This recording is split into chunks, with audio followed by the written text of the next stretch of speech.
भाऊ काय रे गाडी लोट राहिला? काय नाही रे दादा, गाडीचं पेट्रोल संपलं रे. आयला बरं, पंप जवळच आहे इथं, तुला पेट्रोल देतो थोडस, जाईल पाय गाडी पंपापर्यंत. चालेल ना. थँक्यू बरं का दादा. बर बर, येऊ का? हो चालेल. पाशा तू बिझनेस प्लॅन कसा वाटतोय मी बोललो तो? एक नंबर आहे.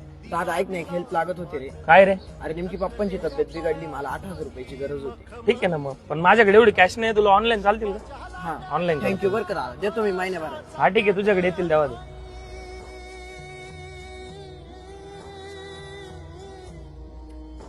बाय आपण एवढ्या दिवसाचे मित्र आहे, मला तुझी एक गोष्ट अजिबात पटत नाही. काय रे भाऊ? अरे तुला ब्लाइंडली मदत करतो यार कोणाची पण. खरंच तो व्यक्ती जेन्युइन आहे का, त्याला त्या गोष्टीची गरज आहे का, तू काहीच पाहत नाही रे.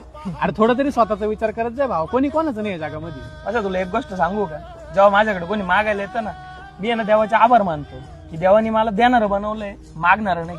आणि प्रत्येक वेळेस स्वार्थी विचार करून नाही चालत मित्र. देव पण त्याचाच विचार करतो जो दुसऱ्याचा विचार करतो. देवाविना माणसाची जिंदगानी एकटी, जिंदगानी एकटी.